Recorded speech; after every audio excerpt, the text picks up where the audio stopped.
సరిహద్దు ప్రాంతాల్లో పోలీసులు అలర్ట్ అయ్యారు. తెలంగాణ ఛత్తీస్గఢ్ సరిహద్దు ప్రాంతాల్లో పోలీసులు అలర్ట్ అయ్యారు. యంత్రాంగం మొత్తం కూడా అప్రమత్తమైంది. బ్రేకింగ్ న్యూస్ చూస్తున్నాం. ఛత్తీస్గఢ్ సరిహద్దు దాటి మావోయిస్టులు భద్రాద్రి జిల్లాలోకి ప్రవేశించకుండా పోలీసులు బందోబస్తు ఏర్పాటు చేశారు. ముఖ్యంగా లొంగిపోయిన మావోయిస్టుల కదలికలపై నిఘా ఉంచడంతో పాటు ఇంకా లొంగిపోని మావోయిస్టులు ఎక్కడున్నారు ఈ కోణంలో కూడా పోలీసులు ఆరా తీస్తున్నారు. ప్రస్తుతం తాలిపేరు ప్రాజెక్టు వద్ద ప్రత్యేక బలగాలు గట్టి పహారా కాస్తున్నాయి.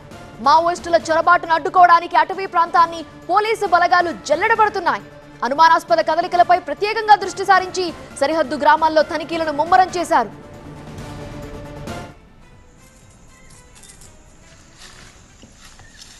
ముమ్మరంగా పోలీసు బలగాలు అక్కడ తనిఖీలు చేస్తున్న దృశ్యాలు మనం చూస్తున్నాం. మావోయిస్టుల కదలికల్ని గుర్తించడానికి యంత్రాంగం అంతా కూడా అప్రమత్తమైంది. బలగాలు మోహరించిన దృశ్యాలు చూస్తున్నాం. తెలంగాణ ఛత్తీస్గఢ్ సరిహద్దుల్లో పోలీసు బలగాలు మోహరించాయి. లొంగిపోయిన మావోయిస్టులు లొంగిపోని మావోయిస్టులు ఉన్నారు. సో వాళ్ళ కదలికలు ఏమైనా ఆ ప్రాంతాల్లో ఉన్నాయా సో చెక్ చేయడం కోసం పోలీసు యంత్రాంగం అంతా కూడా అప్రమత్తమైంది. విత్ ఎక్విప్మెంట్ వెపన్స్ తో వాళ్ళు రెడీ అయిపోయారు.